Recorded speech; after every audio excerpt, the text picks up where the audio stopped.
seigneurie de Jésus, c'est-à-dire, je nous parle de Jésus qui est Seigneur.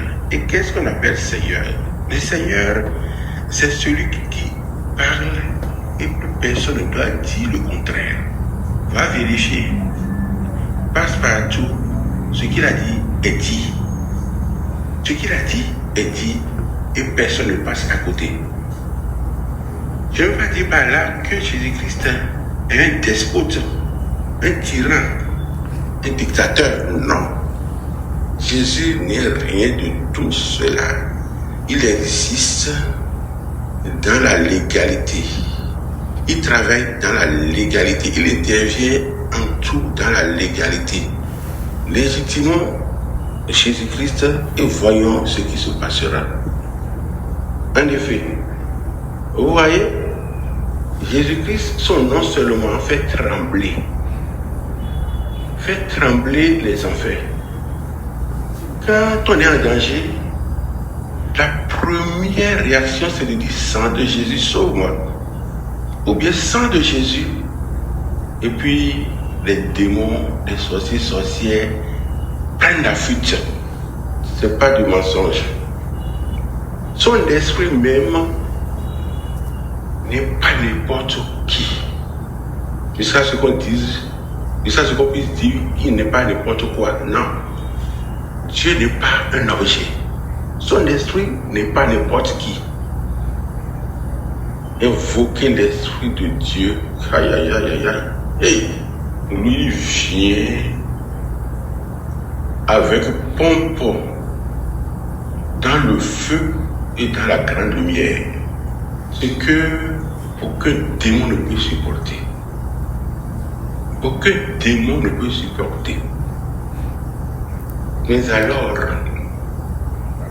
pourquoi nous les chrétiens, nous perdons? Nous allons voir ceux qui font gris-gris. Et nous payons cher une bague anti-accident. Une bague contre l'empoisonnement, etc., etc. Alors que nous avons Jésus-Christ qui est Seigneur et qui protège nos vies. Allons lire dans Philippiens 2, 9 à 11 et nous comprendrons. Je vous donne un exemple parce que sans la motivation par des actes concrets, l'enseignement est pratiquement nul. Sans la motivation par des exemples concrets, l'enseignement reste pratiquement nul. Je vous donne rapidement un exemple que moi-même j'ai vécu. Il s'agit de quoi? Un jour, un exorciste, il est déjà mort maintenant, paix à son âme. Je conduisais à lui une dame, une jeune dame. Je devrais conduire à lui une jeune dame. Pourquoi? Parce que le père m'a dit, elle vient se plaindre, qu'elle a des douleurs par-ci, elle a des problèmes, elle ne dort pas bien. On la programme, elle ne vient jamais. Voilà plusieurs fois qu'il l'a programmée. J'ai dit, prêtre, père, j'irai la chercher. Tu le peux? Il dit oui. Alors, l'heure sonna, l'heure était en train de sonner. Et j'ai pris ma moto. J'ai sorti de chez moi pour environ 10 km.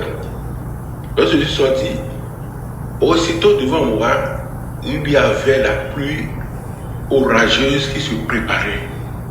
Il n'y avait pas de nuages au ciel. Rien. Subitement, quand c'est arrivé comme ça, je dis, ok, on verra bien. J'ai fait le signe de croix.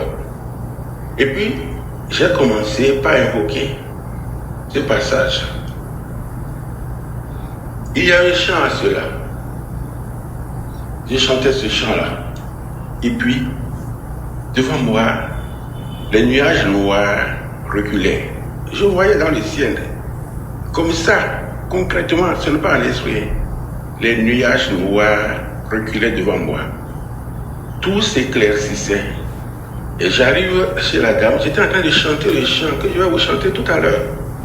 J'arrive chez la dame, et quand elle me voit devant son salon, elle dit, mais frère Marcel, depuis longtemps, j'étais prêt. Mais la robe que je vais porter, je n'ai plus retrouvé cela. Alors que je l'avais déposée sur une chaise là, sur cette chaise là, je peux retrouver. Parce qu'elle m'a vu rapidement comme ça, parce que je connaissais la dame. Lorsqu'elle m'a vu comme ça rapidement, elle a pris quelque chose qu'elle a porté. Elle a une moto semblable à la mienne. Je lui ai dit, laisse ta moto. Allez, te monte sur ma moto. Elle s'est habillée rapidement, nous sommes sortis. Et sur la route goudronnée, j'allais rapidement pour aller chez le prêtre à l'église catholique. Les nuages ont encore repris. Alors que les nuages fuyaient devant moi, quand je chantais ce chant-là, ça a repris encore. Et noir encore devant moi. Même chemin que j'ai pris. Et je chantais ce chant. Et je disais, en plus de cela, parce qu'il faut une intention. Dans quel but je suis en train de chanter ce chant?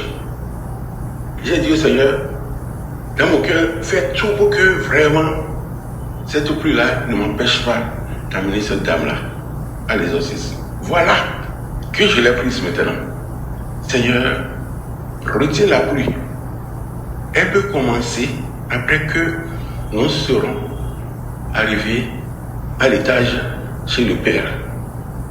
Et puis, j'ai chanté ce chant-là. J'arrive dans l'église catholique, je garde la moto, elle descend, nous sommes montés à l'étage, premier étage. Parce que la chapelle est au premier étage. Le Père nous a vus, il a pris son sac dans lequel se trouve ses livres de prière. Nous sommes entrés dans la chapelle. À peine nous avons commencé la prière préparatoire qui précède l'exorcisme, la séance d'exorcisme, la pluie s'est mise à tomber de façon orageuse. Et le tonnerre grondait. Je me suis dit, bien voilà, qui est qui? Qui est qui?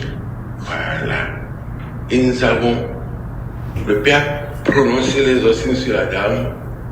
Elle est entrée en transe et ça giclait par terre, au sol. Elle est tombée et elle giclait au sol. Voilà, mes frères et sœurs, celui qu'on appelle Jésus-Christ. N'ayez peur de rien. Si vous allez vous embobiner sous la médiocrité de Satan et des sorciers, sorcières. Alors qu'est-ce que ce chant dit? Ce chant dit, le voilà. Jésus-Christ est Seigneur. Il est sorti du tombeau libre et vainqueur. Tout genou fléchira, toute langue confessera que Jésus est Seigneur. Il est Dieu, né de Dieu, lumière née de la lumière, il est vrai Dieu, engendré, non pas créé, de même nature que le Père. À lui tout a été fait. Jésus-Christ est Seigneur. Il est sorti du tombeau, libre et vainqueur. Tout genou fléchira, toute langue confessera que Jésus est Seigneur. L'Esprit Saint est Seigneur, fruit d'amour et du Père et du Fils. Il inspire des prophètes, dans l'Église il fait des saints, donnant la vie de Dieu. L'Esprit Saint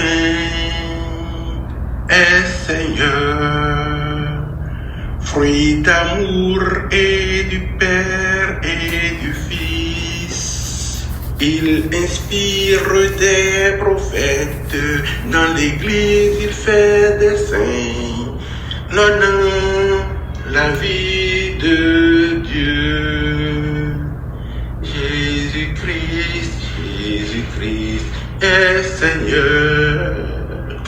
Il est sorti du tombeau, livré vainqueur. Tout genou fléchira, toute langue confessera que Jésus est Seigneur. Mes frères et sœurs, je l'ai expérimenté, cela à maintes circonstances, à maintes occasions. Et cela m'a réussi. Moi qui vous parle, j'étais rentré dans un traquenard, c'est-à-dire un piège. Et on devait me retirer ma moto. Et peut-être qu'est-ce que je fais? Qu'est-ce qu'on fera de mon corps? Alors que j'étais à un endroit où vraiment je ne savais pas que c'était la sortie des sectes ésotériques. Et j'étais rentré dedans. Alors que c'est le roi goudronné que j'ai pris, et j'allais chez un prêtre ami. J'étais tombé dedans. Et puis on m'a barricadé la voie. Le temps que les lieutenants arrivent, les lieutenants de ce cercle ésotérique arrivent, moi j'étais à chanter et pas ma bouche alors, c'est pas dans mon cœur. C'est le chant que je viens de vous exécuter, de Philippiens 2, 9 à 11. Et lorsque les lieutenants s'étaient présentés à moi, ils étaient en train de prononcer des incantations. Ça n'a pas marché. Tout ce que j'ai entendu à la fin, ils ont dit, si tu n'as pas de l'argent, vas-y. Vous voyez, ils ont prononcé des incantations, mais Jésus-Christ qui était en moi et qui s'était présenté à eux, s'était imposé à eux par son statut de Seigneur, statut terminé par T, ils ont vite fait des déguerpis et j'ai mis en marche ma moto jusqu'à retourner chez moi par le même goudron. Vive Jésus, vive sa croix, vive toute sa seigneurie, par le même Jésus-Christ notre Seigneur.